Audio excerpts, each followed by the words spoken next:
My Kaizen series went on hiatus for a while because the reality of my lifestyle is that I have pockets of time when my life just goes bonkers, and those pockets of time seem to be getting more frequent. As a result, I'm not going to be able to do this series as regularly as I would like, but I do still want to put content out there when I have the opportunity, and this is one of those times. Before I throw the new episode out there, I thought I would pause to say thanks to those that do watch any content on my channel. I'm very eclectic in my passions, interests, and hobbies, and that, in addition to my irregularity, doesn't necessarily lend itself to a focused sense of brand or consistent audience. But those that do know me know that that eclecticism is consistent with the brand of, well, me. If I wanted to, I could go back and find what has given me the most clicks and generate all of my content around that, but popularity has never been the reason why I do anything, and creating content solely for that purpose would be contrary to the brand that I do create for myself, and that brand is very important to me. So, to all of you who watch my content, whether you've stumbled upon a topic that interests you, or if you're a consistent viewer who supports me as myself, thanks for being a part of my weird YouTube journey. I hope you get as much out of viewing my content as I do in expressing it. Kaizen is a life philosophy of continual improvement, and this YouTube series is devoted to passing knowledge or ideas in the spirit of that philosophy. In this episode, I'm going to talk about my listening versus watching Google Sheet that I reverse engineered from an Excel spreadsheet created by a guy named Brad Sparks. Before we get into the mechanics of the spreadsheet, I want to provide some context as to the spreadsheet's purpose.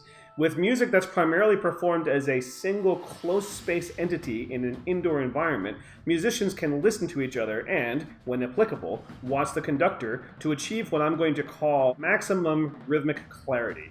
If, for example, three musicians are all playing eighth notes in unison, if they're standing or sitting close together, they can actually play in unison and it will sound like it's unison to them and also to their audience. With a marching ensemble on a football field, that's not always the case. The more distance there is between the individual players, or between the players and the drum major, the more messy it sounds if everybody actually plays at the same time. That's because the speed of sound is fast, but it's still slow enough that sounds that come from even 10 yards apart from each other would reach the audience at different times. A very common model for competitive marching ensembles to ensure maximum rhythmic clarity despite this is to define individual listening versus watching responsibilities for performers on the field.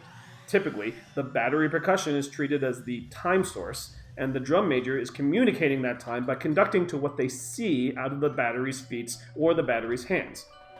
As an aside, they do not conduct to what they hear out of the battery because that would not accurately communicate the true beat that everyone in the field should be referencing.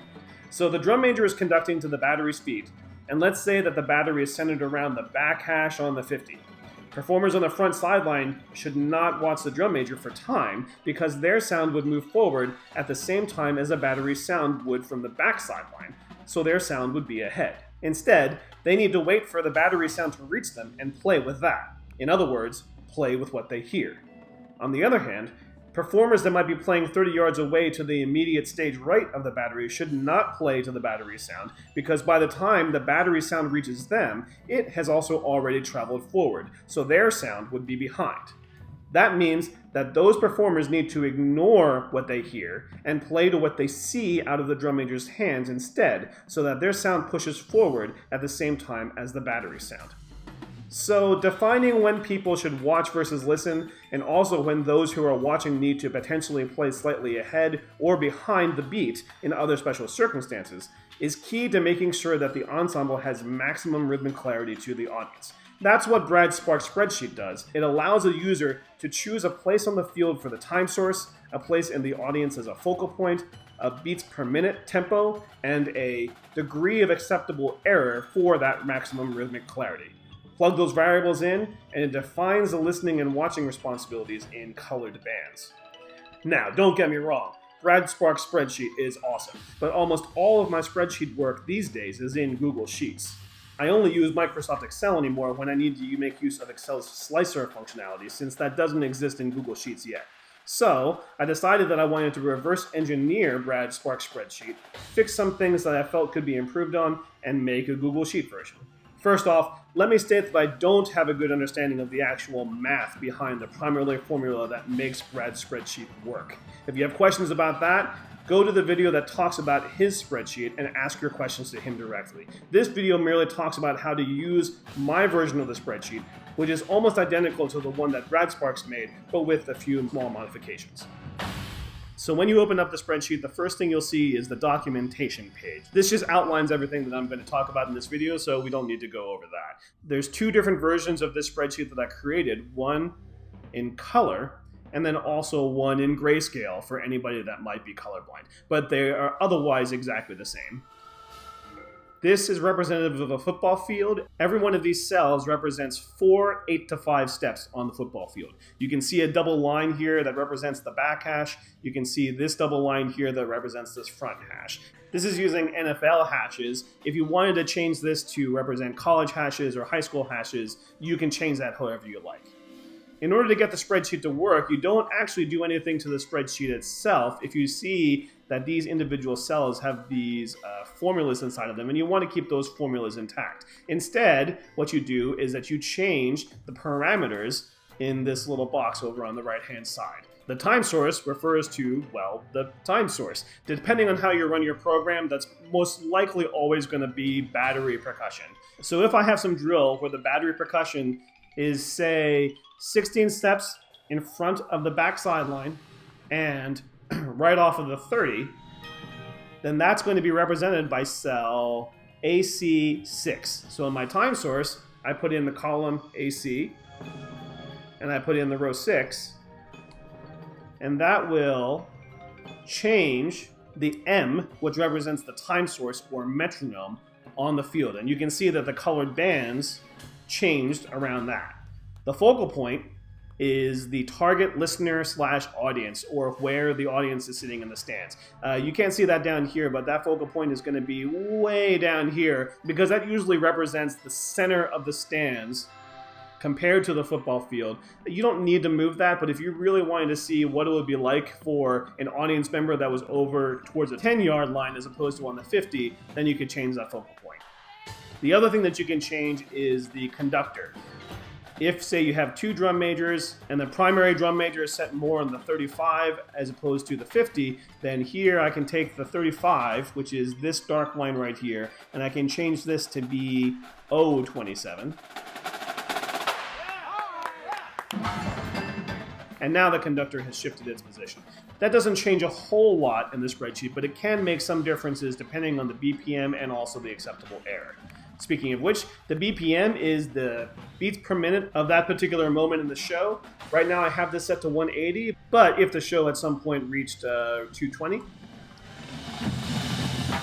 then you can see that those bands change. If I was going to do a BPM, we're in the ballad, and I'm going to do a BPM of 90, then that will change the bands in a different way. The acceptable error is asking for a particular kind of note. In this context, a 32nd note you would put in 32, a 16th note you would put in a 16.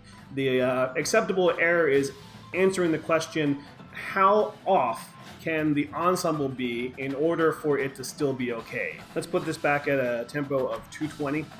And let's say I'm okay if the ensemble is off by a bunch of eighth notes because I'm a weirdo. Then that's going to change the graph, and you can see a lot more green area here as opposed to these striped bands on the outside. Normally, any sensible competitive ensemble is going to want to do something closer to a 32nd or even a 64th, so let's keep it at a 32nd note. What you see here on this spreadsheet then is anybody that's in the green area can safely listen to the battery percussion and be in time. The bands on the outside represent how far behind or ahead the conductor's hands they need to be in order to stay in time with the rest of the ensemble. You have to do a little bit of imaginary drawing to see which band the time source actually belongs to. In this context, the time source is associated with that yellow band, and that means that anybody who is in that yellow band needs to play with what they see out of the conductor's hands and not with the time source. Anybody who's ahead of that needs to play behind the conductor's hand by 1/32nd note per stripe. That means that if I was standing in this red band here, I would need to play one 30-second note behind what I see out of the conductor's hands in order to play with the time source. If I was standing in the blue stripe, then I would need to play two 30-second notes behind, or 1/16th note behind the conductor's hands in order to play with the time source, and so on. If my drill designer was a weirdo and I was a performer on the very back left sideline or the very back right sideline in this configuration, then I would have to play one 30-second note ahead of the conductor's hands in order to make sure that I was playing with the time source. Now clearly that situation is very extreme. There isn't going to be a lot of situations where the field is going to be spread out that far, but let's say that you're in the middle of the drum solo. Let's say that the drum line is straight on the 50, 12 steps from the front sideline. Let's put it in that third block right here. That's going to be U21. I'll throw U21 here. And you can see that the drum line is now in this purple band, and that means that everybody in the blue band has to play one 30-second note ahead of the conductor, the red band 1/16th note, the yellow band 3 30-second notes. And that might be particularly useful for coming out of the drum solo, or maybe there's some isolated hits that are a part of the drum solo, but your program still has the drum line always be the primary source of time. This way, this spreadsheet, or Brad's spreadsheet, can help give you the answers without you having to experiment on the field to try to find the right amount of ahead or behind anybody on the field needs to be in order for the whole ensemble to sound the most cohesive. Now, I should say that the only way that this works is if the conductor is not trying to beat time themselves, but is using the drum line or the metronome as its pure time source. If your program follows the idea that the drum major is the source of all time on the field, including the battery percussion, you need to go a different route to ensure that the ensemble is going to sound together. That's pretty much it. The spreadsheet is pretty straightforward to use once you get used to it. You can create a copy of this Google Sheet to use for yourself. This is released under a Creative Commons Share Alike license. If you don't know what that is, then I'll also have a link to how the Creative Commons licenses works in the description below. If you like what I've done with this spreadsheet or how I've explained it, please give me a like because it really helps me out. Consider subscribing to my channel. If you have any questions or feedback about this or anything else on my channel, then please feel free to leave a comment. I take all feedback very seriously. Thanks very much, and see you next time.